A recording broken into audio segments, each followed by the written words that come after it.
Oh, hello everybody, my name is Chris, and welcome to Curse of Strahd X Bloodborne, what we're currently calling Curse of Strahd Bloodtinge, until we officially select a name, because we've not actually voted as a group. I am joined by four lovely players right now. I am the DM for the night, and every night after this, I don't know exactly when that might change, maybe whenever everybody dies and we see switch games, it'll be fine. To my left, let's just start with Ian real quick. Ian, would you like to introduce yourself and who you are playing? Yeah, hi. Wow, so sorry.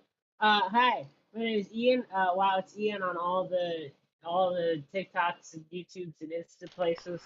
And I am playing Sid Zavor, who is a robot werewolf. A robot werewolf. I love that so much. To my right, we have Butterfly Astrophysics, or Haya. Who are you playing tonight? Good evening, everyone. My name is Alice Orchaya. I'm Butterfly Astrophysics on TikTok, Twitch, and the D&D Beyond forums. I am playing Emiet Mesh, the hard-talking, somewhat rebellious pilot of the Silver Star, a 7-foot-tall mech with a gun in its hand. You pull out your gun. To the bottom right of me, we have Basic Human Kindness. Ben, would you like to introduce yourself? My name is Alice Orchaya. Hello, I am Ben, Basic Human Kindness on the social medias I want you all to find me. I am not that on the ones I don't want you to find me. And I lost my train of thought. What was I saying? Your character, who you are. Oh, I am Abrazivor, the identical twin of Sidzivor, and I am a gnome barbarian. Don't ask. It's a long and complicated story. And last but certainly not least, to the bottom left, we have Critical Lens. How are you doing tonight? Hello, I am doing good. Who are you playing? I, Critical Lens, am playing Trixia Alabaster, who is a halfling bard. Folk hero only to himself. I love that. Okay. So, just a little quick recap of where we're at this point. Last session, which Dylan, or Critical Lens, sorry, you were not here in the last one. I forgot which one you wanted to be referred to on here, sorry. It's totally fine. Gotcha. You were not a part of last session, sadly, but in the middle of it, everybody else woke up in the middle of an infirmary. In that infirmary, the nurse that was there kind of helped everybody kind of get their bearings where they were. She said that they found you all in the middle of an alleyway, beaten up, guts pouring out, basically dead. She had these weird potions on your person that she basically threw down your throats, and you all woke up alive after that. After everything was said and done, you were still knocked out in universe. Everybody else ended up leaving the the clinic, and started looking around trying to find out who off them.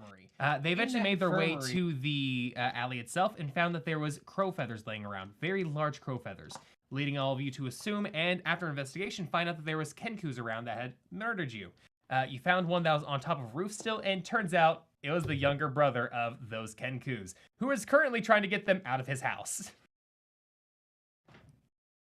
So that's kind of where everybody went. And in the last probably 30 minutes of the session, everybody decided that they were going to go into some secret hallways that you found the secret hallways, fought some ghouls, got beat up, and decided to take a short rest. So you went back up the rest of the house into the kitchen and started making snacks. And that's where we ended the session off. So with that in mind, what are the three of you that are currently there at this point doing as you're getting these snacks together for this short rest that you've done? Oh, Sid, see if in the fridge they got any beer. Yeah. Yeah, let me check here. None of that human shit. Dwarven, gnomish, or nothing. Oh, you know it.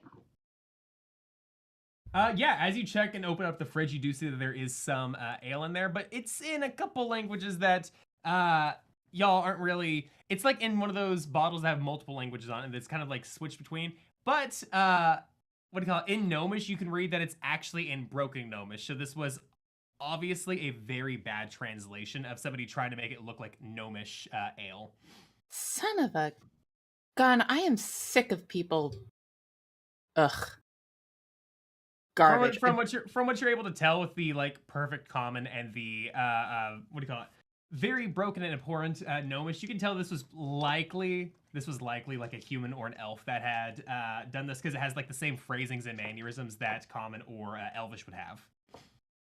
I bet they didn't even boil the algae before they fermented it. What Well, garbage. well, now, hey, we should try it first, you know. So maybe it's a good little microbrew, you know. You never know with these things. I've had enough to know.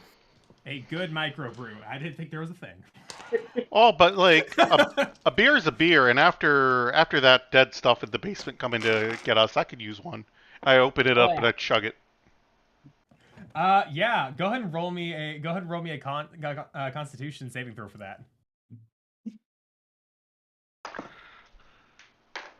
24. 24? Oh, this test tastes bad. Like, not even just like it's a bad brew. It just actually tastes like it's horrible. Like, this was one of the worst brews possible, and it has like this weird, almost like a silty like taste to it, and it tastes like there's like grit in there somehow. See, sketchy brew. I want to put that in my mouth. Exactly. So, how was it? Oh, buddy. You know Aunt Sally's beer? Oh,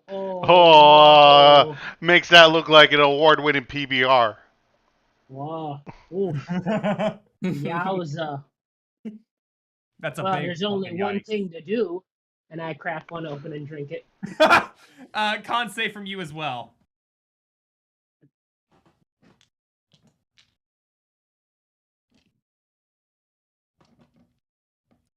Oh.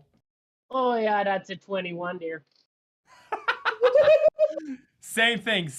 Like you have zero side effects of drinking it as of yet. But it's like silt in your mouth. You're not even sure what's in this, but it has alcohol somewhere. I'm telling you, they don't boil them, they don't strain them. You just get rock in your drink. It's the kind of thing though. You kind of gotta try it. You know what I'm saying? Like yeah. I've had enough shitty beer in my life. I don't need to try somebody else's worst version of shitty beer.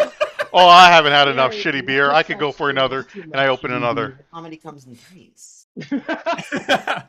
Yep, Ben, I need you to do it one more time, but this time with disadvantage. 19 on the dice and a 16 on the dice with a +5 modifier. Okay, so with that 21 still, you start feeling like as you started drinking this, it feels like as you drink it, it's more like sludge. The second one's like so much worse, just sliding down your throat. And you can feel like your stomach is like, it's churning because of it. But because of your Ultra Con here, you're able to like, compress it. Like you're able to hold it down. You're like, it's fine. As soon as you like hit your belly, you're like, there's like a little bit of rumbling. You're like, that's not great though. Not great though. Oh, anyone want to go sell some fireworks? Oh, you know it. I'm working on some. Don't rush me. Around that time, Dylan, what was your character's name again? Trixia Alabaster. Trixia. All right, Trixia, you wake up in the clinic, or I would call it at a certain period of time here. So in this case, you're all alone. You're in this dark clinic with only light peering through the windows. There's a broken window sitting in front of you. Along with a wide open door. Kind of these blood-soaked rags all around you and all these various beds around you. And at the foot of the bed is your pack, along with everything else in it that your party members, unbeknownst to you, had tidied up and put there for you. How nice of them. What am I wearing right now? Basically the exact same stuff you were wearing prior, except toward a shit. It's like straight through here in like the stomach area, it looks like there's a giant gash where it was, but to your sight looking down, there's no slashes, there's no scarring or openings. Got it. So the clothes themselves are pretty raggedy, but my body's fine. Yes. Awesome. Okay. What about my instrument? Your instruments, you can see like sticking out of your pack. There's what do you call it? There's a couple like flutes and everything. They look a little dented up, but they don't look compressed or bent apart. You see, what is your preferred instrument? What is your main instrument? What is my main? I think it's the pan flute. Pan Yeah, flute. because Alright. I have the pan flute, lute, and drum. So I'd say probably my main one is the pan flute. Okay, so the pan flute, you can see it's kind of like hanging off the side of the bag, so it has like a quick, easy like grab and everything. It's not destroyed, but it is very covered in grunge, filth, a little bit of blood, and some mysterious goop that's just kind of like shoved inside some of this stuff, like it was thrown off to the side with you. Okay. First thing I do is I notice that my pan flute is dirty. And just jump out of bed to just pick it up and clean it off. Just immediately. Christ on a bike, what did you do to this thing? Let's just wipe all the shit off. I see the blood, I like wipe it off on my finger, lick a little bit of it, just to clean it off properly. And then just go like, yeah, I'll get to fix it later. Yeah, you're able to clean like the bulk of the outside off. The inside is still pretty gunked up though until you decide that you want to like clean it out and take that time to do that. Okay.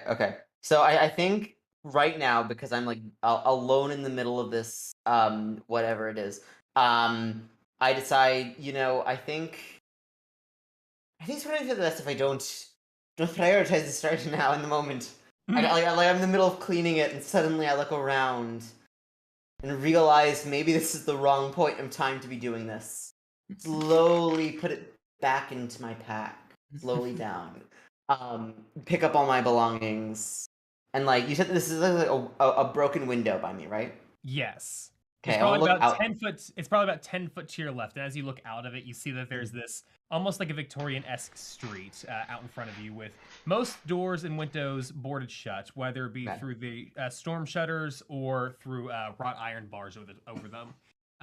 Cobblestone streets going up and down, very dim and dark area. It's not necessarily pitch black outside like it's midnight, but it looks like it's in a dusk state where the sun is evidently down. There is no bright sunlight anywhere, and alleyways look a lot more like there could be something hiding in them that's ready to pounce at you. Beautiful. What floor am I on in this building? Say it one more time. What You're floor on am I the on? you're on the ground floor. Okay, so if I just jumped out that of the window, nothing bad would happen. Correct. Okay.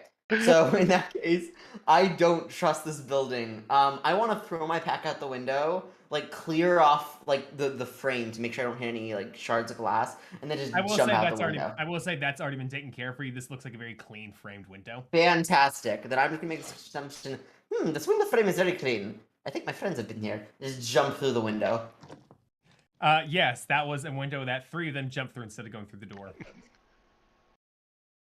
Beautiful. But yeah, you're able to clear the window just fine. You land on the outside. And yeah, it's a very dreary area over there. I will say to your right as you jump out the window, something catches like the corner of your eye, and there is this almost about 2 to 3 foot tall bird-like creature that's standing on the edge of one of these buildings. It's kind of like jumping between them. What do you call it? Running down the street away from where you are. And as you kind of like trail your eyes and let your eyes follow down the line, you see that there's this large house, this large, probably about 3 to 4 story home. That you see there's smoke kind of billowing from the top of it in like a very light fashion. Not like it's an abrupt, or not that it's a inferno going, but just that something is on fire. It might have been contained. I see. I think knowing Trixie Alabaster, I think I want people to think that I'm a hero. So I see that and I just go, well, you can't start the fire without Trixie Alabaster, and just start walking over while I'm like, I take out my pan flute and start blowing into the thing to like clear out the guck as I'm walking along towards the building that's on fire. Okay, I do have a question real quick. What is your passive perception? Great question. It Okay. is +3. Oh my god, one of us has a wisdom score? Very slight wisdom score. Yes. Okay, so what do you call it? Your passive perception would be, I think it's 10 plus your proficiency if you have proficiency with perception. Yes, I believe I am. Yes, I am proficient in perception. All right, so I think at that point your base score should be a 13, I do believe, because you have a +1 to your wisdom.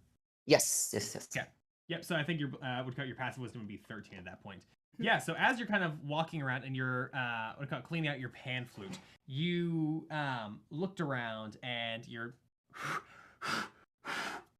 trying to clean this thing out, and you barely hear it as it starts walking up behind you, and you hear just a low growl. Just you hear a low growl start just like rumbling behind you like a.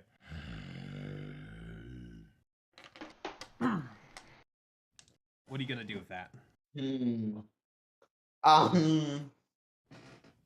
I think with the pan flute in my mouth, I swing around very fast. So this is this very small thin tube just coming out of my mouth, whipping out. To like look at it. Okay. Yeah, you look at it and you see there's this large wolf-like creature standing behind you at this point. It's from your and how tall are you would you say? Don't remember what I put my height as. Not very. Not very. Not very. Probably like max 4 feet. Max 4 feet. All right. So let's just say it's around that height until you 3'6". Yeah. 3'6". Yeah, so around that height. So as you have your 3'6" self, you turn around with the pan flute in your mouth and you look up. This thing is approximately about 6-ish foot tall. It's very humanoid in structure, very humanoid in shape. This creature looks like a almost like a non-mechanical version of Ian's character. Not fully werewolf, but almost like a half werewolf, half humanoid creature. And it just is looking at you with this large axe in its hand. I think the first thing I do is just because the pamphlets are mad, I just go. Before slowly taking it out, going, "Hey, little big fella, how are you doing today?" Slowly backing away, just very slowly, while keeping a very close eye on specifically this thing's legs to see how it's moving. As you start backing away from it, it slowly starts walking towards you. Like it's already had a pretty slow gait as you've been going out there anyway. But it's kind of keeping with your pace at that point, keeping about the same distance between you. At this point, it's about 3-ish to 5 foot between the two of you. Okay, cool. So if you're looking at this on a battle map, you'd be in adjacent squares. Okay, cool. What is sort of like the layout of where I am right now? Like because there's no way I could outrun this thing. For the most part, it's buildings to the left and right of the street. It's approximately about 20. The street itself is about 20 foot across from one side to the other. Cobblestone walkway filling the entire thing with buildings to your left and right. Basically, just like a one-way street going going down. Got it. Okay. Let's see. So there's no way I can outrun this thing. What am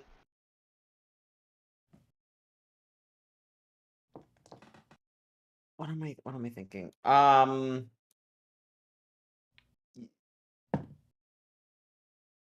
I think what I'm going to do is try anyway, because there's also no way I can fight this thing. Okay.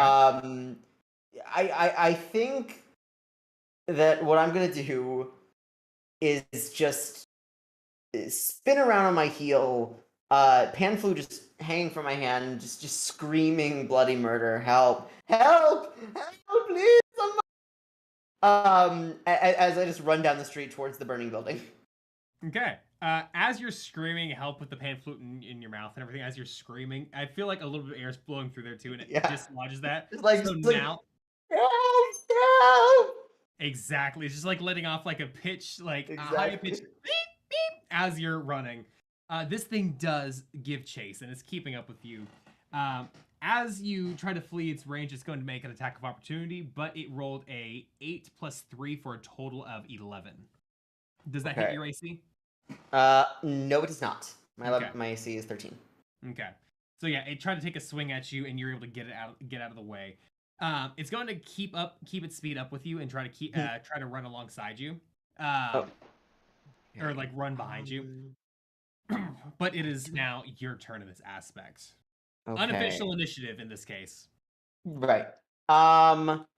See, I think you could probably make it to that burning building in approximately 2 to 3 turns. With you screaming, with you yelling help and everything, people around you would probably start taking notice here pretty soon.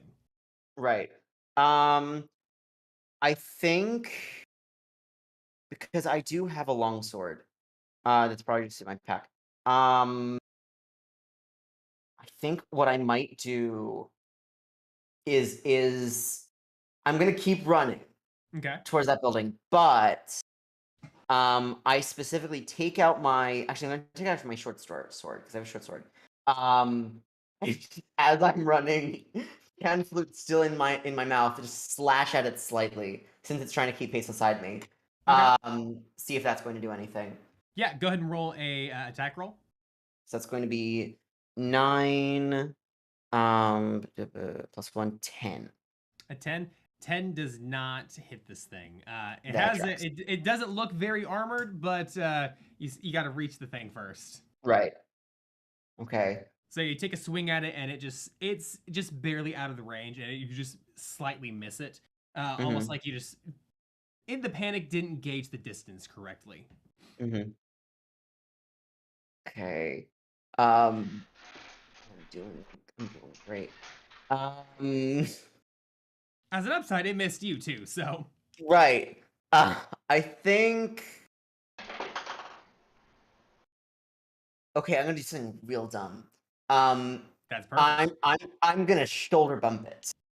Okay. I'm gonna, as we're running, just bump it in the shoulder to try and make it stumble. Okay. Let's go ahead and roll that as that'll be basically a shove action. Go ahead and roll me a contested strength check, so you can use your acrobat or your athletics to add to it. Great. Do I have so acrobatics or athletics? Athletics. Awesome. That works too.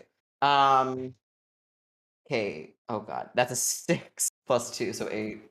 An 8 total? Yeah, that was not great. No, because it rolled an 18. It takes that shoulder bump, and it basically takes it full on, and it doesn't even move. It almost kind of like pushes back on you a little bit. In that Okay. I still have one more action, right? You have that'd be like the extent that you could do action wise. The next you could use a bonus action, or you could basically make a free action, which would be like to yell or to try to attract somebody's attention. Okay, so then I'm gonna use my bonus action to just yell more. All right, yeah, by all means. You're just yelling. At this point, the answer is, well, nothing I'm doing is working. Yeah, so with that in mind, our 3 that are currently in the house, could each of y'all with your various perception scores, what are your passives in this manner? 10, because I'm trained in perception. Okay, 10. 8. 8. Passive perception is 12. Okay, yeah, none of those boys. So right now, as it stands right now, Emiette is like working on what looks like a small firework or a small rocket, and is like twisting something into it. And I'm not gonna drink that stupid beer. Stop trying to get me to. Yeah, I'm like screaming to the streets, and 2 of you are still just like fucking around with the beer. And then Kenku we met earlier, so nice. Oh, I would trust that Kenku with my life. Yeah. He's a sweetheart. Real sweet guy. Real sweet guy. So with that, yeah, none of you hear what's happening outside just yet. We're gonna cut back to you two, and it's going to be It's gonna try to hit you at this point. It's gonna try to make another swipe. Mhm. How does a 12 do? It does not. No. Yeah, that was a 9 plus that 3 or whatever it was. I'm like, you're right, fucking there, so close, but Very no. close, but no. Close but no cigar. So No. yeah, it tries to make it swipe at you and it doesn't make it. Okay. So it's just going to be use the rest of its movement speed to keep up with you as you're running. It is now your turn again. Okay. You can now see as you've made your movement speed and you've used, your running going in this last turn. You've now crept over the horizon, not necessarily over the horizon, but you're definitely within eyesight of this house. So you can actively see this house and how big it actually is. You're about closer to what you could say is probably about 150 feet from that point. Okay. So I'm gonna do something real dumb. I'm really excited for this. I'm gonna jump on it and try and specifically jump on it and yeah, because I have expertise in acrobatics, so I get a +7 to that. So I'm just gonna jump on it. Let's see how this works. Okay. So how we're gonna do that? We're gonna do that as a modified grapple check. Is basically how it's gonna run in this case. So because of what you're wanting to do, this is essentially going to be a grapple action, which is going to take like the place of your actual attack action. Because in 5e you have your regular action, your bonus action, your reaction. So typically with a grapple, you would do strength or your athletics. In this case, go ahead and use your acrobatics to try to grapple it by jumping on top of it and evading its range, basically. Okay. So go ahead and do that. It's going to roll a contest to try to get you in that case. That's a 17 plus 7. That's a 24. How does a 3 do?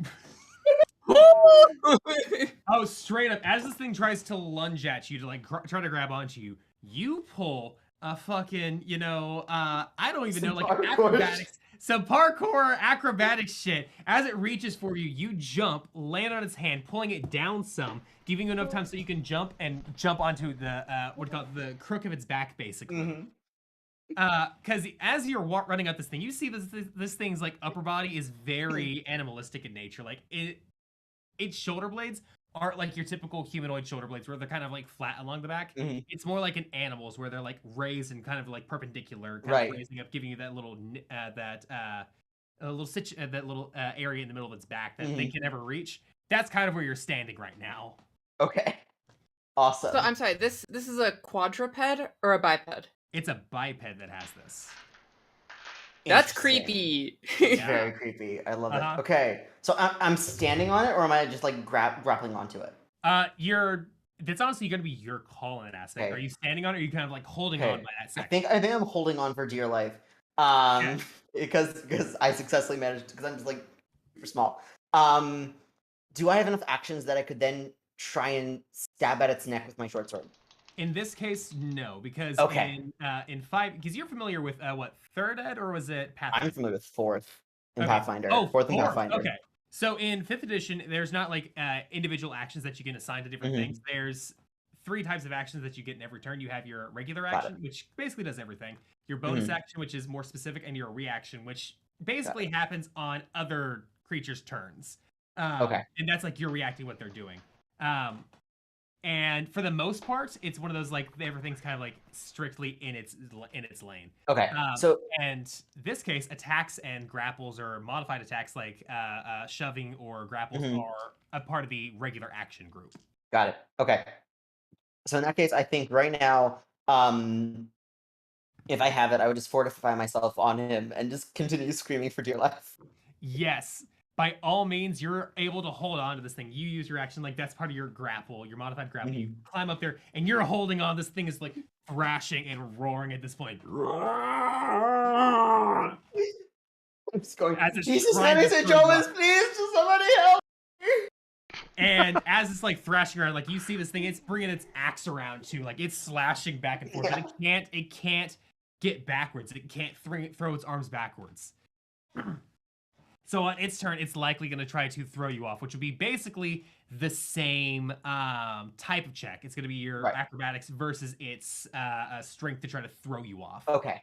But before that, it's going to be you three now. This time, with your, well, honest to God, kind of abysmal passive perceptions, you don't really hear much, except for you, Ian. Your mechanical werewolf-like ears are able to just like peek just a little bit as you hear like the roar and a help coming from the outside. It's very, very faint. Almost like you're having to listen over the argument that's currently happening in this kitchen as you're finishing up this rest. But all I'm saying is that Kenku with gray feathers are cuter. Kenku with no feathers are cuter. You're wrong. You're just wrong. I would never. That's just rude of you. Sorry. Just don't mean to interrupt here. Sorry, excuse me, dear. But I think I hear something outside. Somebody crying for help or something. Emiette I love this Midwestern politeness. Up from the table and like climbing into the Silver Star before you're at the end of the sentence. You're in the Silver Star, you're in your mech now, and you're all kind of like making your way towards the door. And before you even get to the door, and it's still wide open from y'all, busting the door down, you straight up see your little gnome friend there being, your little bard friend being thrown around on the back of this beast, like. And this thing, it looks gnarly. It looks not great. Pamphlet's still sticking out of my mouth. Yes, pamphlet is still in your mouth. We're on the second floor? You're on the first floor because you went back to the we came back up to the kitchen. We had like gone down into a creepy ass basement and we came back up. Well, it looks like she woke up. I charged the thing. Yeah, no problem. As you're charging this thing, you have, you can reach it by the end of your movement speed at this point. I will attempt to disarm it of its axe. Okay. Go. What is that roll on your side? Because I know that's a feature you're able to do with your... It's just a regular thing. A target can use a weapon attack to knock... the attacker makes an attack roll contested by the target's strength or dexterity. Or strength or acrobatics or athletics. Okay, so it's going to try to use its strength to block that, basically. I will also say, because it is currently not paying attention to you and trying to get 25 off its back. Oh, well, there's no fucking way this will. Yeah, a 15 or a 16 plus 5 doesn't even do that. So, no. That would have been really great to like get the bard off, but no. And it looks like a wolf, correct? I'm actually going to be sending a image because it's technically a bloodborne creature into the Discord, but it's more like a humanoid with very animalistic / wolf-like features. Very masculine and like feels very human-like on the lower body going down, but the upper body looks almost entirely beast-like. And as you do that, you throw it down and you knock this axe out of its hand. That I've just dropped it into the Discord, but that's kind of what this creature is. Just actively trying to. Oh my god. Oh boy. Huh. If anybody who's watching this knows Bloodborne, keep in mind a beast patient, or from the beast from Old Yarnum, and you got a pretty good idea from what this thing should be. I don't like that. Also, Ben, you are sharing the whole Discord screen, so when you go into the chat... I just realized I had to look at it on my phone. No! we just see sections of the chat in the YouTube stream. Yeah, I just realized that. So I looked at it. Ironically, that's also why I have multiple Discords installed, so I can have multiple accounts being used. No, you just need to pop out. You can turn the video stream into its own window, and then... Also true. Oh. Just capture that. And as my bonus action, I reach out and say, "Oh, who's a good boy?" And I start to scratch its back. There is no good reaction to that. It's still like a very snarling bite back to that. So And with I that just one, go, hey, stop scratching my foot! little did you Because know. I'm still grappling on the back of it. So yeah, at that point, can I have the full party roll an official initiative order real quick? Absolutely. Oh boy. 8. 8. All right. Natural 20 for a Jesus. 22. Well, Hey. Natural 3 for a 7, or natural 4 for a 7. Sorry. All right. 7. An 8. Oh my god. Okay. we have the mech and the 3 bumbling fools. I love this. I love this so much. All right. Critical Lens, what'd you get? I got an 8. An 8. Okay. Oh my god, this is unironically fucking great. Okay.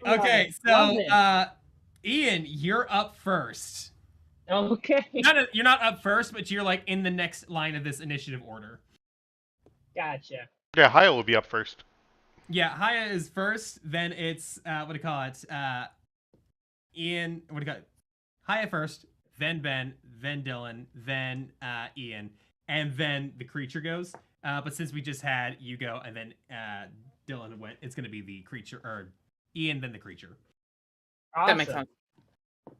The first thing I'll do is use my bonus action for a hybrid transform. Okay. Fuck yeah. Steam starts pouring off, gears start whirring, joints start clicking into place as I become much more beast-like. And then I'm gonna. Can I reach it for an attack? Are we close enough? Yeah, y'all are all able to reach it within the with your current movement speed for an attack. All right, I'll go for a swing at it. Yeah, by all means, go ahead. Does a 7 hit? A 7. That's unfortunately a miss. You're just like right past it. Next up, it's gonna be the creature's turn. It's gonna be the creature's turn, real quick. Seeing that it's now more or less getting surrounded by it, it's going to throw its arms up in the air and kind of scream out. That's not horrifying at all. And try to take a claw slash over at you, Ben, since you disarmed it just now. Bring it, biatch. It's going to be finally a good roll. A 17 plus 2. Ooh. Oh, that Oh, misses. boy. I'm kidding. That hits. Okay. Well, lucky enough for you, it's not a lot of damage overall. It's going to be a total of 5 damage coming your way from the slash.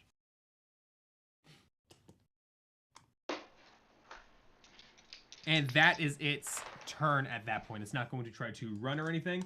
And next up, Haya, you're top of the order now. You and your terrifying mech.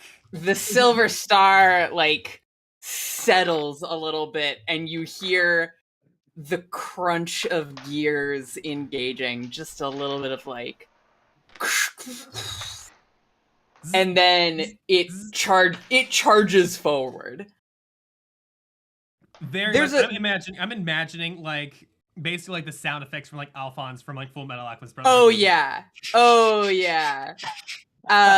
So I'm sorry, it's a door to get to the fight or a window to get to the fight? You just have to go through the door. Okay. Definitely takes a little bit of the door frame off. As soon as you bust through the door frame, there's just a rattle through the house. You can straight up see it. Just as you right hand comes up as the creature is screaming up. I'm gonna shoot it right in the heart. All right, go ahead and make that attack roll. That's a 17 plus 6, 23. That'll hit. for 11 points of piercing damage. And Okay. then Okay, yeah, it's. Whew. and then I'm gonna close the distance and left hand uppercut with the mech. Okay, yeah, because you get multiple attacks at that. Jesus Christ. Because Yeah, go ahead and make that's my action Yeah, and my because my your bonus mech- action to command the mech. Exactly. To It do is the fourth such a- rend. It is such a cool combo. Thank Yeah. you. Oh my god. That's another 17 on the die Yep. that'll do it for too. Nice. many. Okay, hang on. I need to get my Steel Defender into D&D Beyond properly. How much damage do I do on that? I do 1d8 plus proficiency of damage. So that is 9 points of force damage. And force? I Hot am in this creature's space. Oh god, yeah, you're in this thing's face. This thing is like basically surrounded at this point. You My see God. there's a rocket engine on the elbow into the uppercut. Just like a little bit of gunpowder fires and it This is straight up. If anybody actually knows Ruby, straight up like Nora's hammer. Just like, that's what that attack. That's what that punch is like.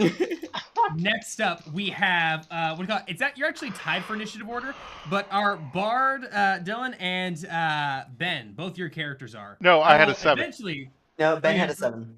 Oh, so it was Ian that was up next. Ian and I were tied, yeah. Yeah. So since Ian's away for a second, what are you going to be doing for this turn? Okay, so I'm still grappled onto the back of it, right? Yes, you are. Okay, so because I'm sort of in the perfect position for it, I'm just gonna go right for the jugular. I'm just gonna take the short sword that's still in my hand and just not even like outward slash, just Go ahead, do that attack roll. just try and stab it as deep as I can. Yeah. That is an 11 plus 1, so 12. A 12. Okay, yeah, with a 12, that will actually hit its AC. Its AC. Yeah. It is Awesome. not that armored. It is not that armored. Take it That's what I'm down. doing. The one thing is, It's either been like sub 10 rolls or like above 17. So like, Yeah. yeah, 12 beats it. Okay, I just don't remember what damage my short sword does. I think it's Short sword is a 1d6 plus 3. D6. Yeah, I thought so. Okay, so that's a 5. A 5 damage. All right. Plus It your does not dexterity look modifier. happy with that. Plus your dexterity modifier, yeah. Plus my dexterity modifier. So then that's an 8. An 8. All right. I will say real quick, it is your what do you call it? For your damage, it is your dice roll plus your strength or dex. Because I think you what do you call it? Yours with your class only does 1, wasn't it? No, It- short it- sword's a finesse weapon, so you can use dexterity. Oh shit! Right. Yeah. Forgot about that. You can also add that to your rolls to hit, so it wouldn't if you've got a Yeah. +3 to dex, it wouldn't be a +1 to hit, it'd be a +3 to hit. Yeah, I'm seeing that now because I actually just popped open your sheet. So yeah, it would be that 5 awesome. plus the 3 there. So yeah. Oh, great. So yeah, 8 damage. No, you have a +3 to Jesus. dex. You have +5 to hit. Because you're proficient. Unless she's not proficient in it. Yeah. Oh, okay. actually, So, okay. I So am when it comes to proficient the attack rolls in 5e, in case anybody's tuning in doesn't know or anything, or just to clarify for everybody, because I think we're all a little stepping on each other's toes for a second. The when it comes to attack rolls in 5e, whenever you're proficient with a weapon, you add your proficiency to the roll, but not to the damage, and you add your modifier to the damage and the roll. So for you rolled everything correctly. You rolled everything right there. So it's gonna be an 8 to damage, and yeah, you have a +5 to hit. Jesus Christ! Yay. I think you have some of the highest actual to like physical hit damage outside of like the barbarian here. I'm the bard. And it's the bard. It's the bard. It's the bard that's like the highest to hit physical damage. Barbarian. Yeah. Go I love hard. Hell yeah. I'm Hard to own be it up that. Literally, everybody else is just like, oh yeah, no, we have like a -1 to our strength. We have like a -1 to this. Whereas you're just like, nah, I got a +3 to my dex. What? So yeah, that did 8 damage. This thing's not looking pretty at this point. That stab into its neck now, you actually brought it to a bloodied state, basically. It is now kind of like dripping blood at this point. It looks at you and is growling with like a deep guttural like. As it is now Ian's turn. All right, And what all were right. you gonna say, Dylan? Oh, I was just gonna say that in addition to my attack, I think at that point I just go, good doggy. Oh no! Yeah. So Ian, you're up. First thing I'm gonna do is take my bonus action, Crimson Rights, and take my claws, dig into my own metal plating, scratching through some oil, setting them on fire. I will take 2 damage from that. Okay. So you take your 2 damage for your crimson, right? And now your attacks have fire damage boosted onto them. Yes, they do. Yes, they do. Ooh. And At this point, it's a D6. Is that correct?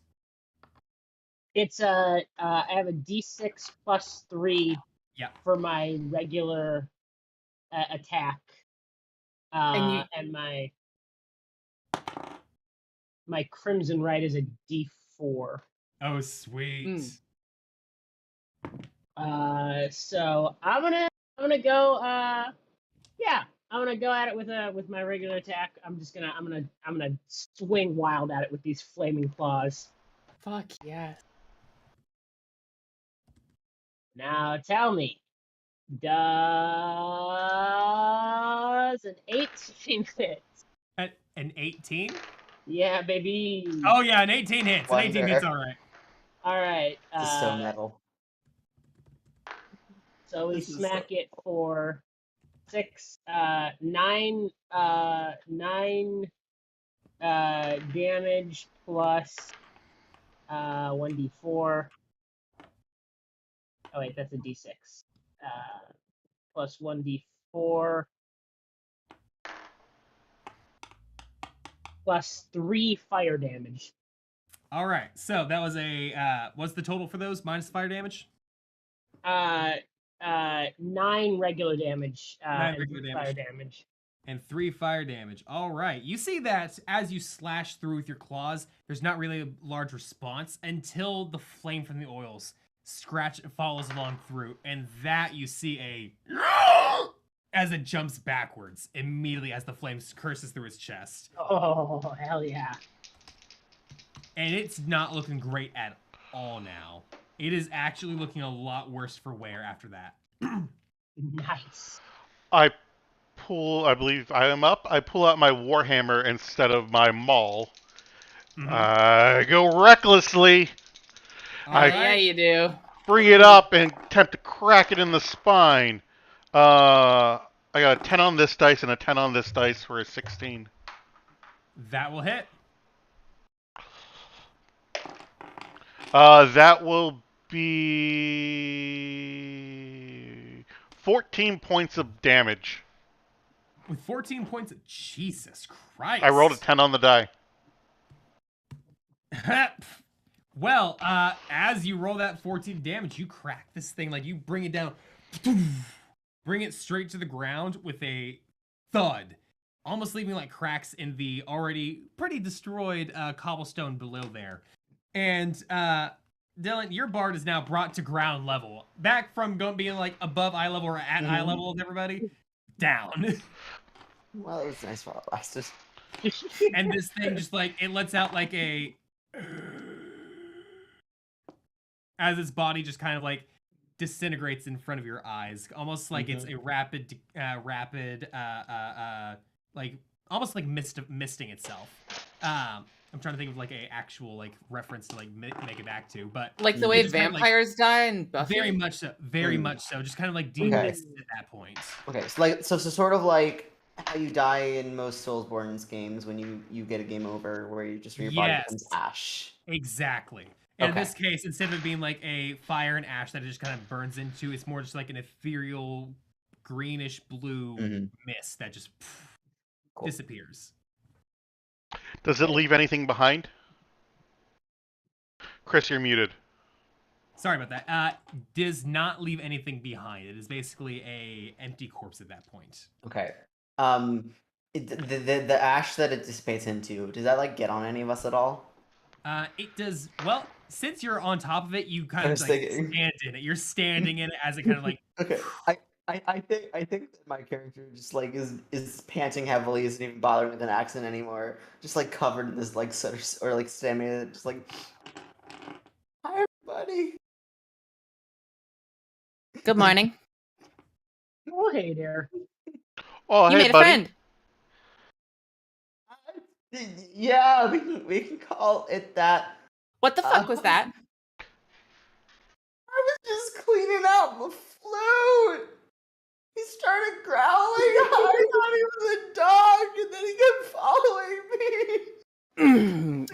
Emiette is gonna get out of the Silver Star and climb down like the little ladder along. Like Emiette is your height. Emiette is like 3'5", 3'6", but in heavy padded armor made of the same material as her mech, and she's eye level with you and looking down around in the dust. Can I have I ever seen something like this before? Can I discern any Go kind ahead of and roll me- biological Go ahead and roll me a history check real quick.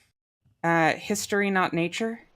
Yes. All right. Going back, this nature could work as well, but this would mostly be like going back through your like memories and like trying to see if you recall this thing. Ooh, I have a thing. If you want to see if what do you call it, if you can discern any key features about its like biology or stuff like that, or like see if you can't like discern kind of where you think it came from, that could be nature. But for if you've actually seen these before, if you've had to deal with them, that'd be history. Let's go for history. I swear to God, I am not fudging these dice rolls. That is a natural 20 for 23. Oh, all right. With that, D&D Beyond loves me today. Hell yeah. D&D Beyond loves you, and I love the lore it's about to give you. All right, yeah. So as you're kind of sitting there, you're trying to think of this thing. This thing has like a weird sense of remembrance to it. Like you've seen these things before, and you have like a familiarity with it, but you're not sure exactly what. Until as you're looking at it and as you're thinking, you're kind of pacing around, you're looking at like the ashes and leftovers. You start remembering something, almost like a distant twinge comes back to you, and you recall that there is like a horde of these things, probably about 15 to 20 of them, running down an alleyway towards what seems to be you and your friends. Not an alleyway that you're familiar with or that you woke up in, but you're running towards a building, and that's the last thing that it kind of cuts off with. And you do see a what looks to like a ball of fire or a Molotov cocktail kind of fly over you, hit the ground in front of them, and they kind of disperse and like run backwards before they start trying to make a jump. And that's the last thing that you can like distinctly remember from these things.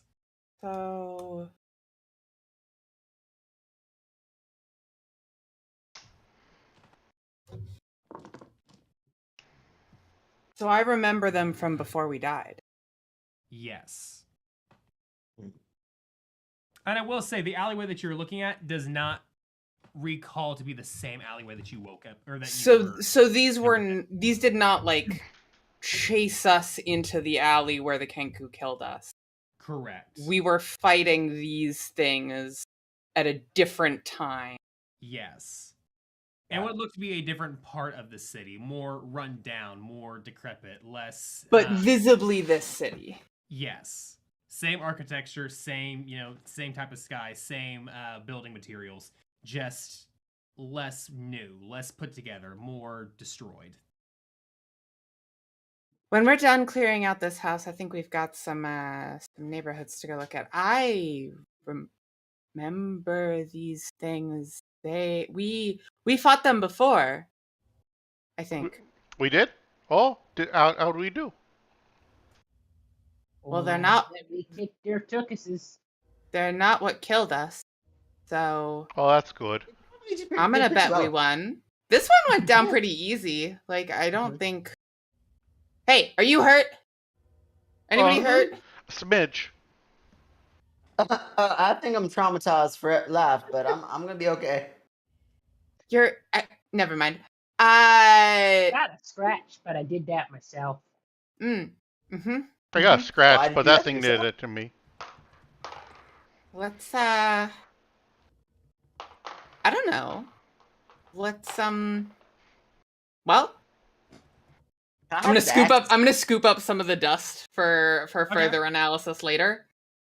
Climb Did- back up into the mech and Did it Well- leave the axe behind, or did the axe dissipate too? The axe dissipated too. Damn it! Boo. Wanted that axe. I will wanted say that. the axe did not look that great to begin with. It looked like it was more like a hodgepodge of. Yeah, but I think Trixie is a kleptomaniac. You I know, wanted that axe. that's fair. Fair. So Fair. with that in mind, as you start loading up into this mech and you start trying to discuss things, the three of you, what do you call it, that were in the house prior, notice like in the corner of your eye, you see your little Kenku friend up on the roof. He's like popped his beak over the ledge like he usually would. Hey, buddy. You doing all right up there? Hey there. Is that thing friendly? Oh, Sorry. he's our good friend. Nice. he's very nice. He's very trustworthy. I think he's kind of cute. Oh, lovely. Ooh. Hello, little buddy friend. Y'all take care of my brothers yet? Working on it. We're getting right back to it. Got a Cool, little cool. sidetracked out here. Thanks. There was a wolf, but not wolf. Wolf. Where? Wolf. He kind of like you see his head kind of disappears, and you hear like some loud clattering up there. I don't think he likes wolves. No, I don't think he does. Should I tell him?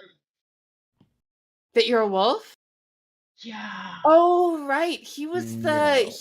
he was being really mean about wolves. Oh, I forgot about that.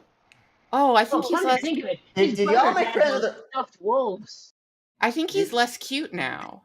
Did y'all be friends with the racist? We might have. What? Oh, dang. Well, What did I miss? I will do you want to say, go as kill you're some having this- racists? I will say, as you're having this yes. conversation, you hear a up in the distance. I think we should go. Time to go. I think that Yeah, we should. well, skedaddle. that'd be a good idea. You want to go into a creepy basement? Sure. Want to go to creepy basement? Sure. Let's go to a Yeah, creepy why basement. not? Oh, creepy basement sounds like a great Can I idea. bring me flute? Can you bring your foot? Yeah, you can bring your foot. No, you know what? Whatever. How would you even go about not bringing your foot?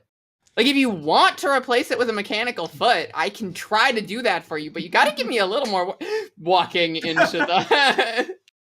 Robot bits are nice and fun. I can make them, probably. I think I've certainly made a Yep. So I as you walk back into the house, it's still basically how you left it at that point. Everything is kind of still put together. Everything's still in the state that you left it. That room where you fought the poltergeist is still as destroyed as it was prior. As you walk through the room, you're back at the main hall. Where are you currently wanting to go? Are you going back to the basement area, or yeah. are you going towards the kitchen again? Yeah, buddy, I think we're we're going going back to the basement. We're going to the creepy basement. Yeah, I invited her to the creepy basement. We're going to the creepy basement. this is Wonderful, wonderful. true. It would be rude got my not to. It would be very rude not to go to It the would be. creepy as hell basement. Remind me of Trixie's pronouns. Trixie's Mill. Sorry about that. It's totally fine. So on that, you make your way back through the the basement that kind of you were going through. You make your way into that study. You start looking around, and you find that floor panel again. You go back to the floor panel. You push down on it, and it pops up. You're able to climb back through there and go back down the hallway.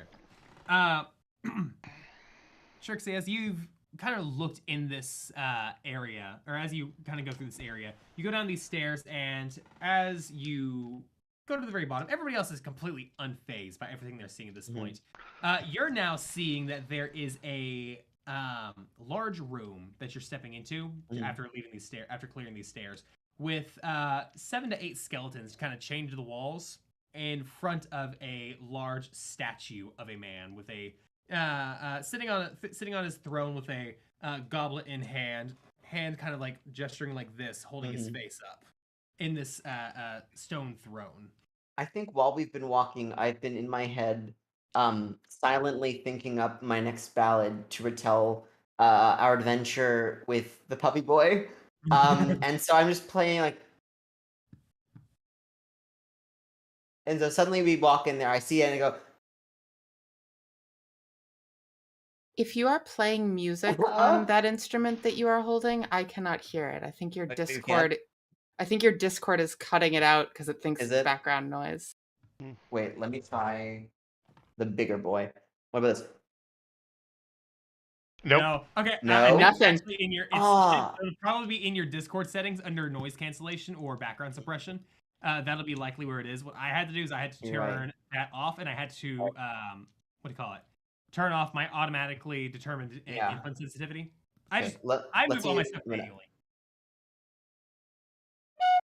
Yes. A little bit. I heard one note. I heard Hey. one note. One note. No? Nope, one note. Damn. Ah. You're literally just, from our perspective, That's you're just going. funny. That's great. It's just silent. After this stream is done, I can work with you trying to get your. Okay, awesome. So It's basically, very impressive noise cancellation from It Discord. is. Yeah. That's impressive. That's very impressive. Yeah. I'm Very kind of upsetting. Yeah, like your voice has not been interrupted at a all. single time, but I've heard one note from an instrument That's at any point amazing. today. Yep. I Um, actively thought you were just like holding it up to your mouth just to like make a look at it. No, I thought that too, but then I saw. Or a while I was playing the Darny Darko song when it turned out I'm a barbarian. Just da da da da da da da, and I was like, oh, I guess no one found that funny. I just didn't hear it. That's all it was. Oh my god. Second note. Ah! You're gonna second note. Okay, well, so basically I'm playing da da da, and so like da da da. Yeah, and you That's see this. a lot of scouts. So what I miss? So yeah, you kind of walk into this room, and everybody else is completely ignoring this. They just Yeah. walk immediately to a hallway to the right, and you step over quite literally 4 ghoul corpses, just kind of laying there in the dirt. They're in various forms and various ways of dismembered / destroyed. Thanks to the courtesy of our barbarian here having destroyed them with a maul. I think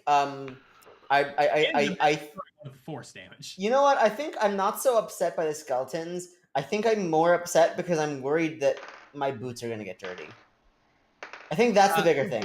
I think at this point I'm unfazed by skeletons, but like I was very upset that the ash was getting all over my clothes, like boots, and now I'm really like I'm very closely stepping over the skeleton bits because I don't want them puncturing my boots. Yeah. I can tell you that the ground is very grody at this point, kind of like very much like a almost. No, I don't want to necessarily call it like I don't necessarily want to call it like, oh, it's just kind of muddy all the way down here, but it's there's decaying bodies. It's not clean in the slightest. Mm-hmm. Yeah, and you make your way almost exactly to where you've been prior to this at this point. To a 4-way cross section. What do you call it? With as you can see, immediately to your right, there's a hallway going down. To the left, there's 2 more of those corpses that are on the ground, and directly in front of you, there's some stairways going down, and you can all hear even more explicitly now, loud chanting in a language that most of you don't understand. Does anybody in the party speak a certain language named Abyssal? No. Then Then The none answer of is you- no. And none of you Common. understand that Let's then. see. I would typically have your languages written down in a note over here, except I forgot to do that. Nice. Grade A How planning on Team's dare. I don't even know where mine. Little would anybody know, I planned 0% for Yeah. most of my games. Yes. Hey, we have music! The power of music. The power within The power within! Maybe the real I was music was the getting friends worried we made because- along the way. So yeah, with that in mind, where are y'all wanting to go at this point? You kind of have three different pathways from where you've gone. Directly in front of you where the chanting is, to the left and where the corpses are, and to the right where there's nothing so far. Oh, let's go to the chanting. I want to kill some chanters. Maybe they'll be friendly. No, they're living in the house of the Maybe people who it's tried to kill friendly. us. That's I whatever we- know we've not met anything friendly in this house yet, but I like to keep optimistic. You know what, my friends? I will go with whatever you agree with. I believe in you. I will also stand behind you. Well, yeah. That's not the most accurate way. I don't know what is. Yeah, I think you better.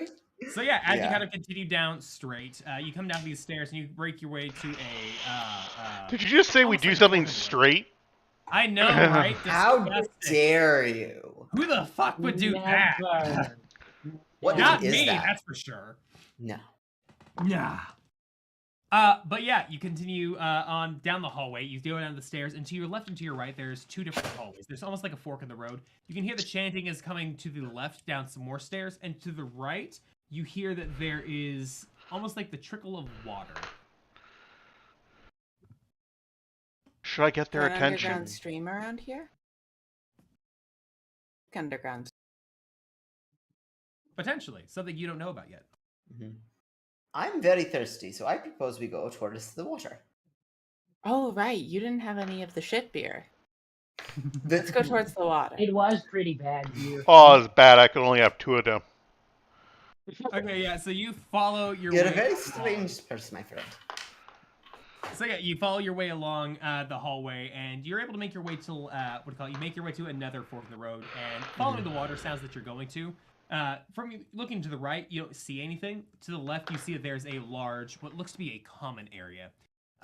You see that there's, as you kind of just like peer through this doorway here, you see that there's a 4-foot diameter well shaft with a 3-foot high stone lip that descends into, from what you can hear coming from there, a water line or a water main, for the sounds of it. You see that there's a small trickle coming from the roof into that well itself. So it's kind of like a dual filling thing in a weird way. You see there's a wooden bucket hanging from it. And as you see there, also in there, there's 5 side rooms, which are currently, from what you can see, empty. Inside the ones that you can see, just looking from this entryway, you see that they have a wooden bed frame with a little bit of straw sticking out of them. So I guess whoever's chanting sleeps down here. Mhm. Doesn't seem too cozy. I walk over to the bed frame I've and I slept attempt to worse. break it. All right, go ahead and make a strength check real quick, and after you do that, I'll tell you what you have, what you see. Strength or athletics? Go ahead and do the athletics. 12 Because I on the. imagine with the time you try to do like some sort of pro wrestling move to like 18. an 18. Oh yeah, thank you for the gifts, by the way. You absolutely hit a what do you call it? You hit this bed with your full weight. You full on just like flying elbow. Bring it down on this bed, Beautiful. smashing it in two, full on, just like, and in this pume of in this pume of straw just kind of getting thrown everywhere, you see that there is a small rusty, or there's a small chest in here, small wooden chest with a rusty padlock on it. Okay. And to you, real quick, Trixa, you do see that there's the water in the well that's currently being Oh, filled. beautiful. So the water's. Could you describe the well really quickly? Yeah, as you kind of look at this water, it doesn't look. It's very evidently not filtered or anything like that. It's coming from like an underground stream and underground from the dripping above you. So it looks like there's dirt and floating stuff in it, but not necessarily in a like, oh, there's something swimming in the water. Oh, there looks like it's black water. No, it's not oil. It's Okay. just dirty water. Okay. Well, I also just licked blood off my finger like a little bit ago, so I think this doesn't bother me. I just walk up to it. What do I do? I think I just cup it in my hands and go, I've had worse. And just like slush it down. Just don't think about it too much. Oh, how's that water? Smart. Refreshing? How does it taste? It tastes like it tastes like water from a stream. It tastes very like almost like there's like a dirt or like a granular like feel to it, but it's cold. It's cool, refreshing water. I'd say earthy. You said there was a chest with a lock on it? Yes. Emiet is fully focused on the chest with the lock on it and would like to attempt Trick is drinking more to water. check if it's trapped and then pick the lock if it isn't. Okay. I will say that as you're looking at each of these rooms has a chest inside of it. There's Interesting. 5 rooms total in here. Ones will label just A, B, C, D, and E. Each one with just like a bed, a chest. Yes, you can tell this would probably be like a chest used for like personal belongings for Yeah. anybody staying down here. Interesting.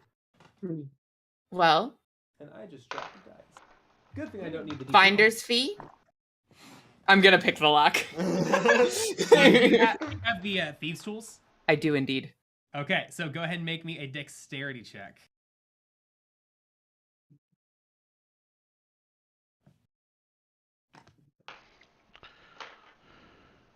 Oh, It's a natural 20. God damn. Okay, yeah. By all means, like here's the funniest thing. As you're doing this, it's one of those you can tell as you look at this lock, you examine this, you're like, this is nothing. It's your standard issue master lock. You just immediately opens up. Full on lock picking lawyer, just bump Exactly. key and done. And it's done. It opens up immediately. And inside this one, you find that this one has a small pouch made of this leather-like material, which is not like any leather that you've seen. It's very porous, almost looking like. And it has 11 GP inside of it and 60 silver pieces inside of it. Oh. I call dibs in the silver. We'll split it when we're above ground. Fine. I sulk and drink more water. Sorry, I'm gonna write that down so I don't forget. That was 11 and 6. Yep, 11 and 60. 11 and 6D. Oh, goodness. 60. That's a 6-0. Yeah. 9 more silver and it would have been nice. Nice. That was room A's chest. There is still B, C, D, and E that you have not attempted yet. I'm just gonna go down the line. All right. I'm gonna ahead go and the roll- opposite roll way. Dexterity for what do you got for B? Give me a sec.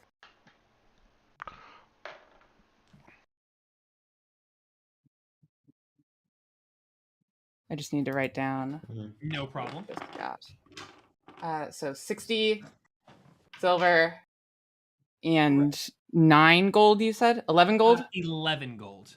Cool. I'm trying to find that D12 I dropped. Jesus. Awesome. So It's fine. It is fine. this is with thieves' tools, with which I am proficient. So 19. A 19 does it. Yeah, as you roll that 19, you open this chest up, and there's actually a small black cloth in this one. And this black cloth has wrapped within it 3 stones that you can feel. And as you unfurl it, there is 3, what you know to be moss agates, kind of like these semi-clear, transparent stones with this little bit of pink or yellow tinge inside of it, almost discolored by it nearly. If it didn't have this coloration to it, you'd almost be fooled into thinking this could be something like a diamond even. Mm-hmm. And you find 3 of those. Little bit of spit shine, little bit of charisma. We could get some money for these. All right, go ahead and roll Down me, the line. I was Go going to ahead, room roll E, and and I was going to for- pick the lock with my warhammer. Go ahead and roll me. Yeah, roll me a strength or just actually roll me an attack roll for that. Roll me an attack roll for that. 11 plus 6. An 11 plus 6. Yeah, 17. that'll hit. Yeah, go ahead and roll me an attack. Go ahead and roll me damage now. Let me find a D8 because I was doing that one-handed. 5. A 5. You hit this thing, and your maul crashes into it and dents it. Like it definitely bends the wood in and everything, and it's like cracked on the inside, but it's not destroyed and opened up just yet. I do it again. All right. While you're doing that real quick, Haya, you're in room C now. Go ahead and roll me that dexterity check. 12. A 12. This one, it's a bit more complicated. This one, you're trying to pick it and it's not giving way. You're not able to like specifically find the what do you call it, pins as you need them. I would like to volunteer to be done with going with water. Walk over to that particular chest and just pick it up and throw it against the ground. Hey, wait. Okay. I will say the throwing damage. Yeah, go ahead and roll me. You don't need to roll me. That's an 18 with modifier. Yeah, no, you're able to throw it pretty hard. Go ahead and roll me a d6 for damage on that. That's gonna be a 4 for damage. A 4 for damage. You actually throw it and it lands, and you hear there's a lot of rattling on the inside as it does that. And as you do that, you see that the lock itself was bent, and as it hits the wall, it bends it back out of place, or back into place. That was very useful. Thank you for that. You're welcome. Yeah, and with your prior deck save, now that was done because of pure happenstance, that's really fucking clever, though. Yeah, you're able to like set the pins as you thought they were, and it immediately clicks open. On the inside of it, there's a black leather eye patch with a gem, a opaque brownish red gemstone sewn into it. Do I recognize the gemstone? You recognize the gemstone as a carnelian gemstone. One of the ones I actually don't remember / know about. Basically, just like a very opaque brownish red gemstone. You know there's some value to it, but you don't know. You know there's not any like major spell components to be used with it. Interesting. I've had a project in my mind that I kind of need a piece of valuable stone for. It's a lot harder to come by now that we're up on the surface. Anyway, what the hell was that noise? What is Abra doing over there? As you're crashing into this thing, Abra crashes into it one more time, and you crash in the center of this chest. No, I'm hitting the lock. Oh, you're hitting the lock? You crash in this lock. This old rusty lock just kind of like breaks on the second impact with the damage that you've done to it.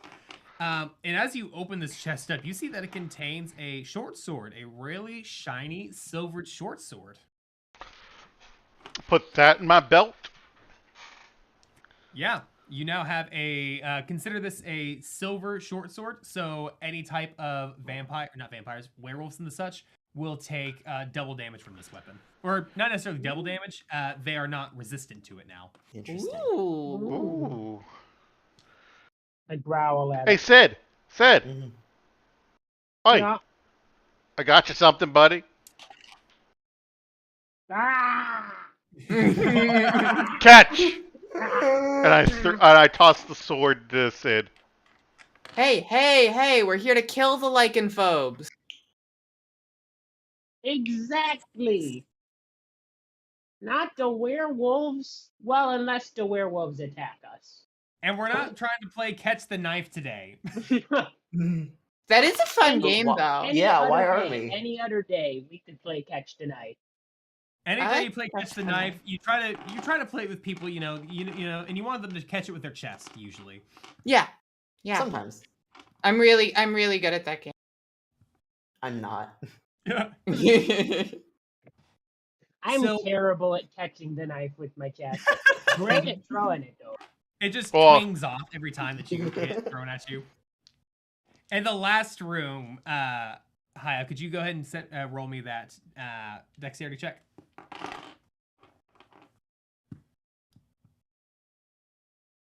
Ooh, just a 10. Just a 10. This was the easiest of them all, so this one actually does click open about one. Yes. Inside of it isn't. I struggle with it for a minute, but I try to make it look like I don't.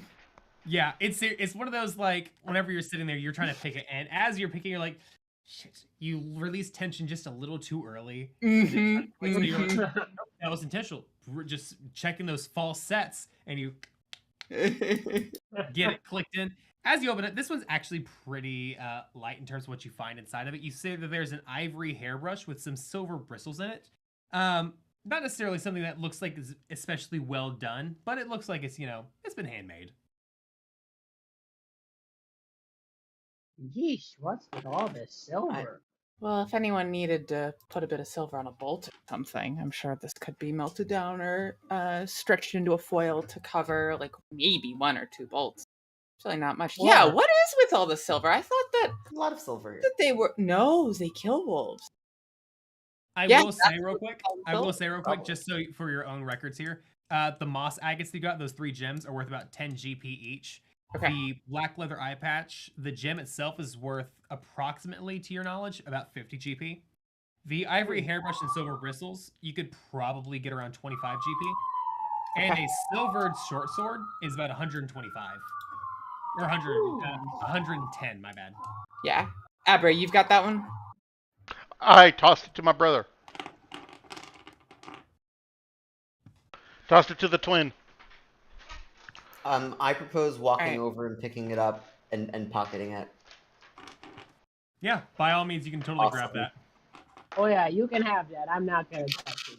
Yeah, Gladly. especially considering Sid would just not want to grab it at all. That's Yeah, so- all you, buddy.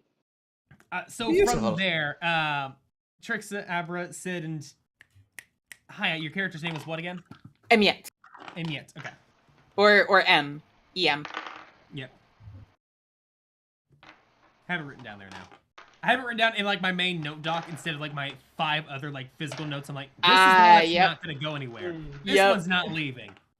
Every other one's across the room everywhere else, where I've written things down randomly. Yep. Here's a sticky note to stick it right here. I'll remember you. They never Gone did. in a minute. So yeah, Well- that's basically all the what do you call it? All the rooms that are over here, all the beds and all the chests. I have officially decided that I don't like these people. Me Do you want to go see what they're trying to summon? Did we encounter any kind of get to like kill them afterwards. religious iconography? Anything that would indicate why they are ritually chanting? no religious iconography down here in the slightest. That's odd. Most of the religious folks I know plaster it up on every surface. Goy. Yeah, some of them That's- even keep like a statue of them like in the middle of their darkest hour, just like hang up on the wall. It's a little odd mhm. sometimes. Let's Pretty go weird. Kill us some anti-wolfers. I agree. Yeah. Let's go kill the racists. Oh, buddy. Let's do it. All right. As you are currently walking through the hallway back around this time, one of you actually notices. Wait, who's taking point? I am. I am. Definitely Okay. not me. So, Abra, as you're walking along, you notice something as you're walking through this hallway back through that section. You notice that there's some of these stones that are currently discolored / out of place from when you first came through here. Okay. I don't say Do anything. you don't say anything? All right. So yeah, as you're kind of walking around, you're walking through there. I'm gonna need you to make me a dex saving throw. Can I see the effect coming? Yes, you can. Because I'm a barbarian. Danger sense. There it is. I got a Yo. 2 on this dice, but thankfully on this dice I got a 4 For a total of Oh! Well, For as a- you step, for as a you're walking through here- total of 7. Ooh. Well, with that in mind, as you're kind of walking through that section, you do fail this save. You don't step on these stones themselves, but you do notice as you're walking forward that these stones start shaking a little bit. And as you put your full weight down, the floor starts to collapse beneath you. You're able to jump out and grab onto the ledge, but it's just not enough, and you do fall into this pit. So here's the problem, though. I'm gonna need 2d10 real quick to roll this damage. Oh boy. So you do fall prone by landing down here, and you take 18 damage. Oh! Oh my. Oh. That's a lot of damage. Oh. Oh. Oofta. And as you That- fall down there, That really hurt. as you fall down there, and you've taken your 17 damage or your 18 damage, and you've fallen prone. You see that the walls themselves start shaking a little bit, and you see that the bricks start trying to like reassemble themselves on the floor where they are. How high is this? It's only about 6 foot high. Or I'm sorry, it's 10 foot deep. Yeah, it's 10 foot deep pit. It helps if I read. So What you is- could do a attempt. You could make an attempt at a what do you call it? At a. I'm gonna try to climb out. Okay, yeah, that's kind of what I was gonna lead to with that one. You could do an athletics to do that. So go ahead and roll me athletics check. 14 on the dice with a +6 for a 20. That will do it. That beats my my DC of 18. So you're able to climb out of there in the nick of time as these floor stones are kind of like resetting themselves back into place. And you can see that as they're resetting, they're changing their color from like this deep brownish, like red, almost like a granite color. And they're turning gray as they set. And you're able to climb up through like the last like smallest little section, probably about a 3-foot section that's reassembling itself. And as you climb your way out and you throw yourself back over the edge, you see that the rest of the stones overall return to the light gray, dark gray coloring that the rest of the stone wall was in there. And none of the stones look in that granite color that you saw originally anymore. Oh. What I just walk happened? I walk back to the group. There's a trap up ahead. I fell in it and now I'm no. Oh buddy, does that hurt? Oh dear. Oh, Abra. You don't look like you're doing too hot. Oh You've buddy. got holes in you. Yeah. Oh. Can I use Cure Wounds on Abra? Yeah, by all means. Okay, I'm gonna use Cure Wounds. That's 1d8.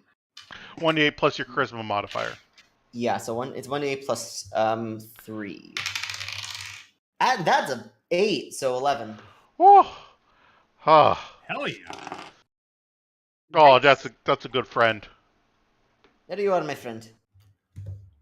And as you see it now, that section of hallway that was leading back towards where that chanting is, has those stones just set there again. And you know that's kind of where that trap was.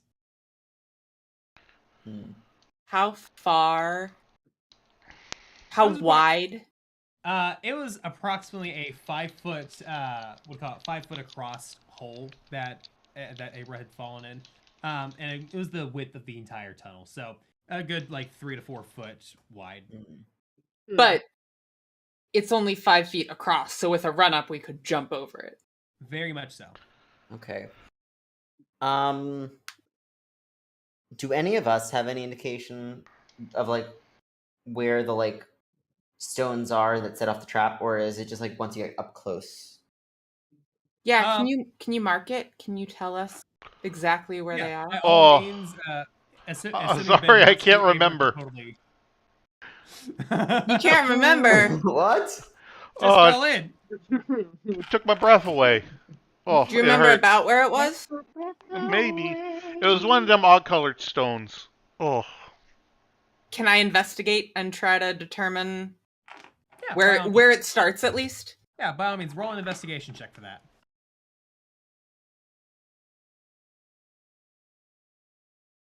8. An 8? Ooh.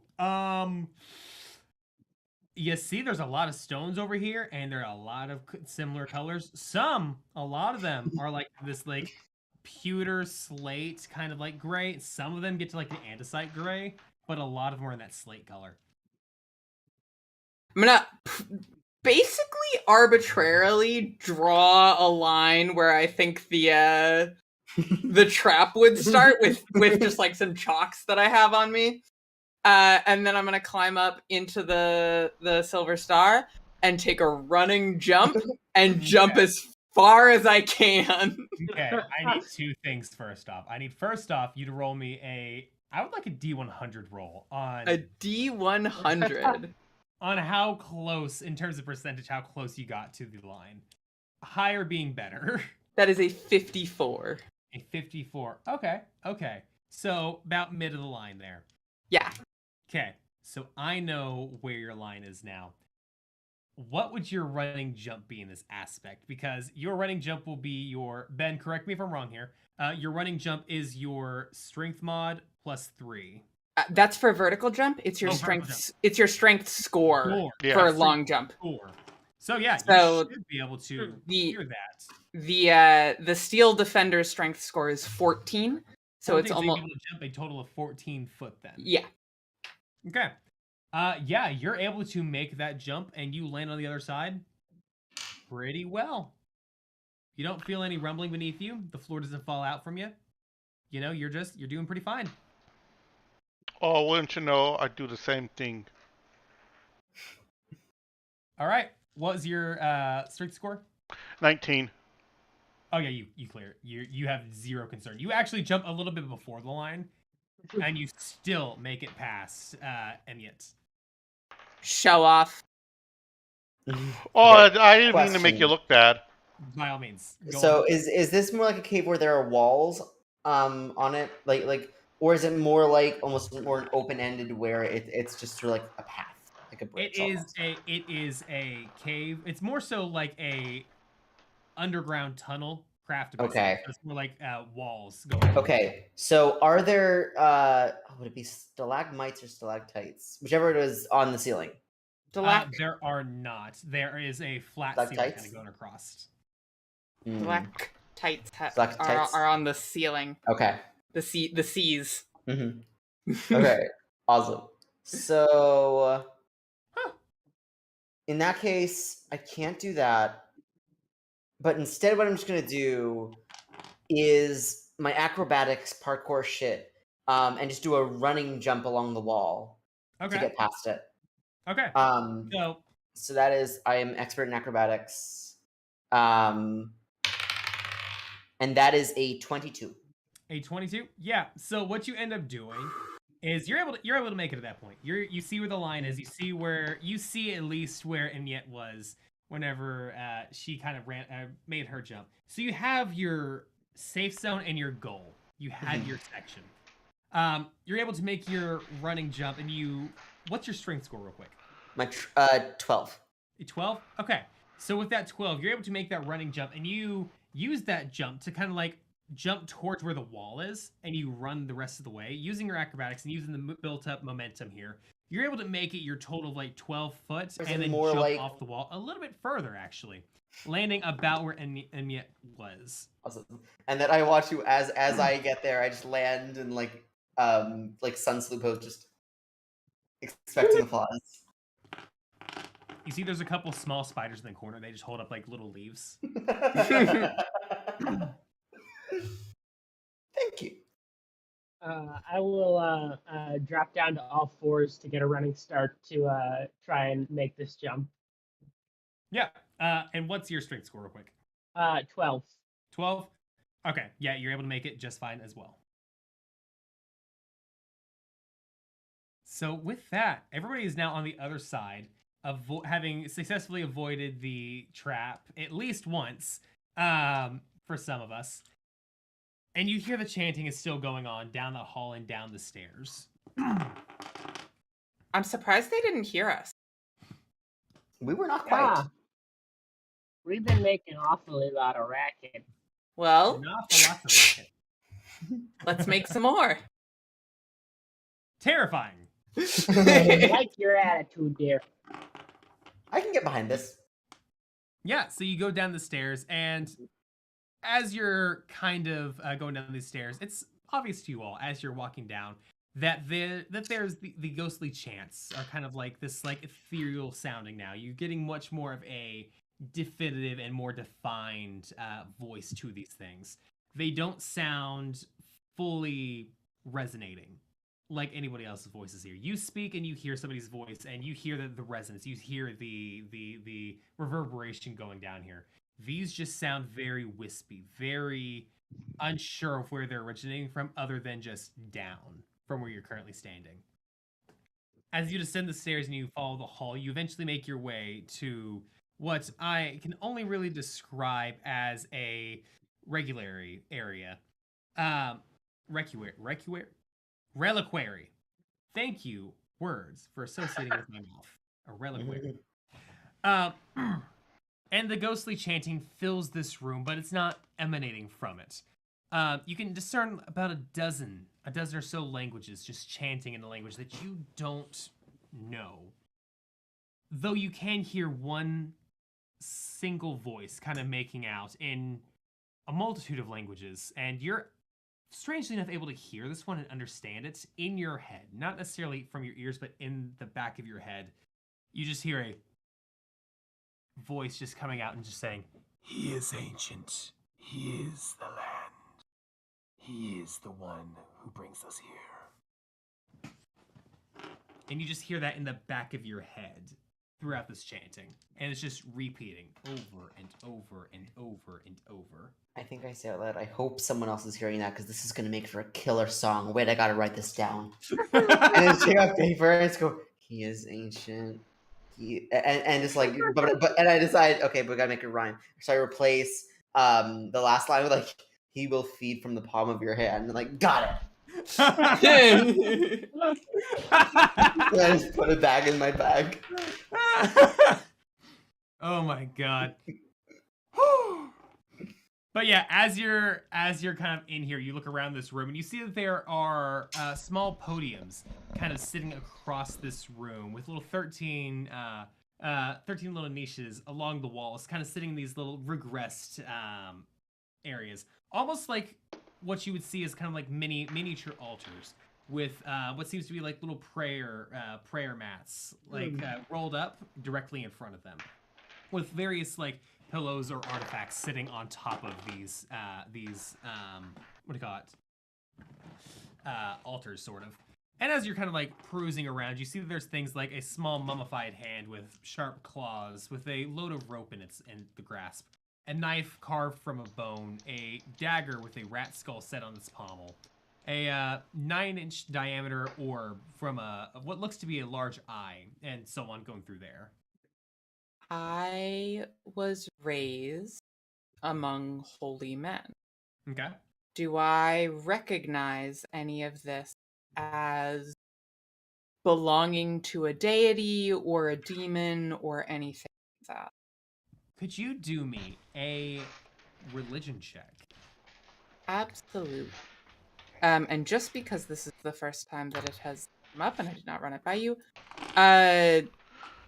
my background had me proficient in two things that did not make sense for my character to be proficient in, so I switched them. Yes, Are you okay with that? I am absolutely fine with that. I operate off of the Tasha's rules, where you can basically make custom backgrounds or run those things. So Awesome. by all means, go ahead. So I am proficient in religion because I was raised in because I'm the daughter of the village cleric. I think we brought that up a little bit during the session 0, but I don't think we ever went like really in depth as to what that would mean or what that would apply. That is a 22. A 22. All right, yeah. As you're looking around at these things, it's odd. It's odd because each of these relics seem unrelated. And that's the weird thing.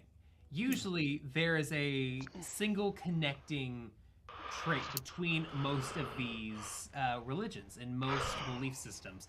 But this one you can't find a rhyme or reason. Everything looks to be on its own. Everything seems to be in its own era, of its own time period, of its own everything. And everything's just unrelated and very chaotic or very apathetic, almost like nothing mattered in how they set these things up. It looks like somebody only cared about the gravitas of religion, the power that religion gave them, and didn't care at all about these things have meaning and they don't mean anything together. Am I upset? Oh, I'm a little bit upset. That's weird.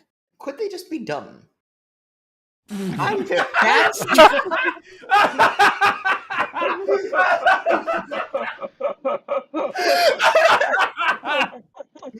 For instance, I'm very dumb. I wouldn't know this. I'm They pretty could be dumb. very dumb. they could be dumb. And I'm still mad. Like if they did this because they're evil, that's one thing. And if they did this because they're dumb, that's a different thing. And whichever thing it is, I'm still mad at them. You're either mad because of the sheer disregard of religion in general, or you're mad because they're too dumb to realize Yeah. how their own religion works. Yeah. Either way, you're just mad at this. Do I see anything from the deep from the deep brother, from the deity that I was raised in? You actively do not. You see some things that originally you thought might have been something about it, but as you look at them closer, they're not. You see that there's this various iron pendants adorned and with what looks to be a certain face, and you're like, this could have been. But as you look closer at it, it wasn't something about the deep brother, but an unrelated devil's face. Interesting. Okay. Is there anything valuable? Go ahead and roll me investigation on that, because there is quite a few things on here, and there are a couple that might catch your eye. That's not one. A nat one. There's a stick that has a desecrated frog attached to it, and you feel like that might be something. You feel like there might be a little bit of like a magical woo attached to it that you're not exactly sure of yet. I reach out to grab it, forgetting that I am also in the Silver Star. And as I reach forward, her arm reaches forward too and just snaps the stick in half. Fuck! Sorry. That wasn't important. I promise. As you do that, you see to your right, as you kind of reached out and you snapped that stick, you look to your right and you see that there are two doorways. One kind of leading to what looks to be like a small pool of almost not necessarily like a small doorway, but like a small slope, a small tunnel that leads to a small end of murky water, with like these rusted bars at the end of it, and you hear that the noise is emanating from that area. And to the right, further of that, there is a more winding, twisting hall going down. Let's go find out if they're evil or stupid and kill them either way. Okay. I like this plan. I love you all so much. I take point, and I start Okay, so running are you going down that hall, or are you going down that slope to where the water was? down the slope. You said the chanting was coming from the slope, right? Yes. Down So the let's slope. go to the slope. I think as we're walking, I'm replacing my pan flute with my lute, and I'm like figuring out the song that I was just doing, and so it's just like oh, I think. And just like it's just like as his voice is in the back of our head, we're all just also hearing me singing it. Up tempo. It can't be a dirge. Why? It's gonna be their funeral. I just imagine you're trying to like harmonize the Sion Dominique. Exactly. And I'm just like, listen, it's very hard when they're already also singing in the back of my head. What do you want from me? Okay, so yeah, as you go down this small slope, it's only about 20 foot, so it's not even all that much of a distance. but you come into this small bit of this pool of murky water that is currently blocked by some rusty iron portcullis. Basically, just giant iron bars reaching to the ceiling here. This is almost like an offshoot, or like a way that liquid or water could run out or run down here. But it's been sitting here for a while. All the water that's currently sitting in front of you is murky. As you see through this large room, you see that there's a ritual chamber in front of you, really. There's smooth masonry walls providing excellent acoustics, kind of bouncing everywhere. There's featureless stone pillars supporting the ceiling, and there's a breach in the west hall leading to a dark cave. There's murky water covering most of the floors here, and there's stairs leading up to dry stone ledges that hug the walls. And in the center of the room, you see that there are more stairs rising to form octagonal dials that rise above the water with rusty chains with shackles dangling from the ceiling directly above a stone altar. And that's about all that you can see at this point. Most of the rest of your view is blocked by either stone columns in your way or the rusty bars blocking you all from the section. Hey, Abra, Yeah? you want to give me a hand with these? Okay. What do you mean? I start I clapping. mean, Abra. I mean, let's get these off their hinges. Oh! I pull out my ball and I crack it. I make two fists and start wailing on it with the silver star. Yeah, as you do that, I need you both to roll me strength checks.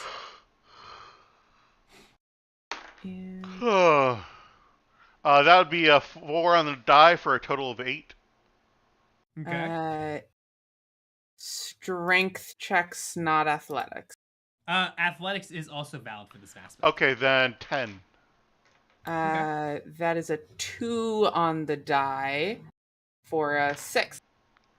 A 6 total. With a 16, you start grabbing these bars or like hitting these bars, and they start moving slightly, but they're not moving a lot. You can see that they're shaking in the almost like the slats that they were put into. They're shaking a little bit more, like they've been eroded more, but they're not freeing themselves with that attempt. Hey, Sid. Yeah. Come pull on a bar. Oh yeah, I thought you'd never ask. Okay, so with that, go ahead, all three of you roll a strength check again. And this time, since Sid's helping you, it's not going to be a disadvantage.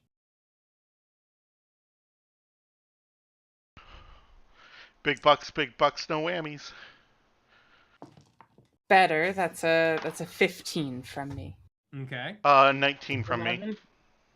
A 19, a 15, and an 11. Yeah, so in that attempt, Sid, you're kind of... I imagine that each of you are kind of like grabbing on each of the bars, but then Sid's in the center, just like trying to help pull, like...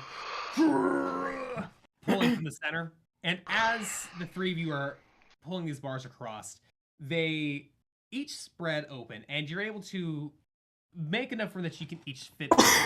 And as these bars end, or as these bars get bent in, there's a very large noise of as they've been bent. And the chanting stops immediately.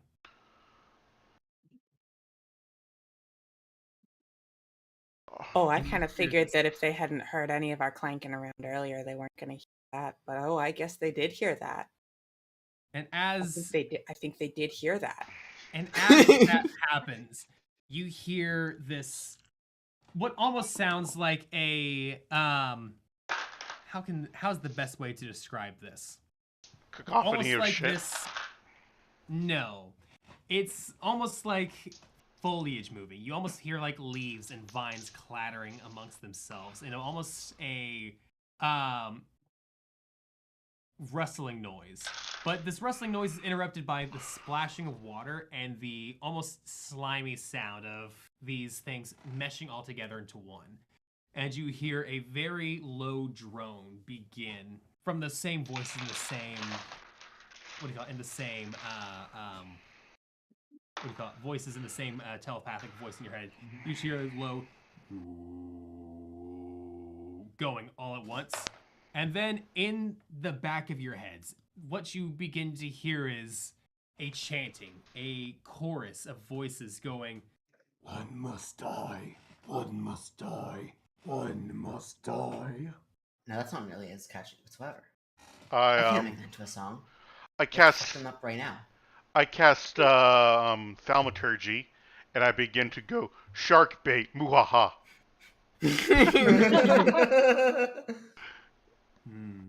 I'm glad to hear that.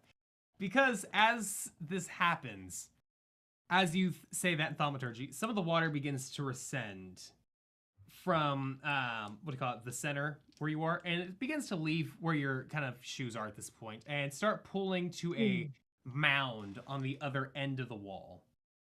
From where you can see across from the altar in the center, there's a large mass which has candles and torches up around the entrance, and from the center of this like pitch blackness in behind it, almost obscured by something, a large mess of vines and growth and algae and blech reaches a very large, probably about 5 foot wide palm out and pulls itself forward, and this very large, almost swamp thing-like creature pulls itself out.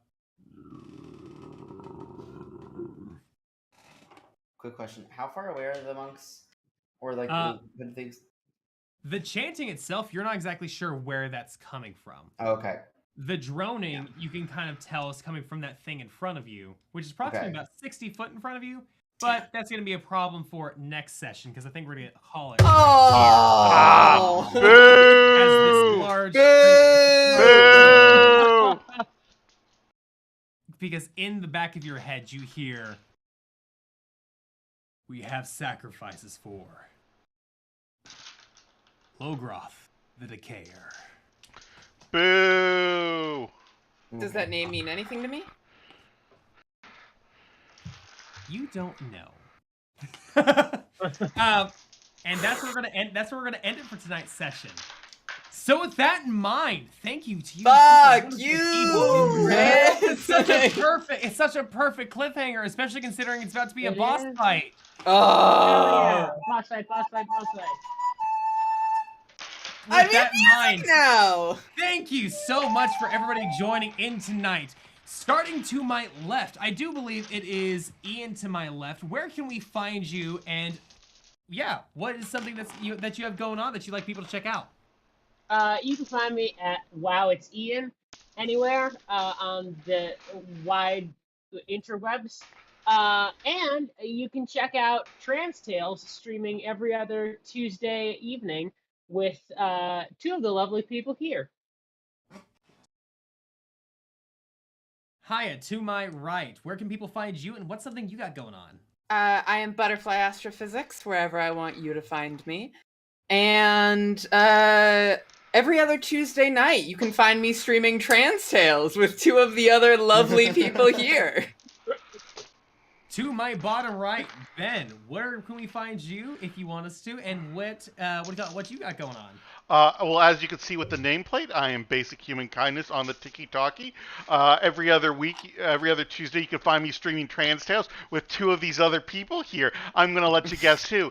And this Saturday, I have a special one-shot. I'm going to be at either 8 or 9 p.m. Eastern with Chris and Ian and to be announced other people, where we are raising money for the National Abortion Federation. Our goal is $1,000, and we are already 10% of the way there. Hell yeah. Nice. Last, certainly not least, Dylan, Critical Lens, where can people find you, and what do you have going on? So people can find me at their local dumpster. I am also on TikTok as well as Twitch as Critical Lens, all one word, which is why people tend to call me Criticalens. I stream usually Mondays and Wednesdays, except for when I'm busy. Yeah, that's about it. For the moment, at very least. That's an honest mood. Then there's myself. I am Krisfire. I'm the DM. You're on my YouTube channel watching this, so I mean, this is where I like to do most things. Except I have problems with editing because editing's a pain in my ass. So I'm inconsistent here. But I am also on TikTok where I do skits and all sorts of other things on there like Maki's Pizza. So with that in mind, thank you for watching tonight's stream. I hope you enjoyed it. With that in mind, be sure to click that subscribe button and we'll see you not next Sunday because I'll be playing Chaos Brigade, DMing that game, but then the Sunday after that because this is an every other Sunday session. With that in mind, thank you all so much and we will see you in the next episode in 2 weeks. Bye-bye! Bye, everyone. Bye.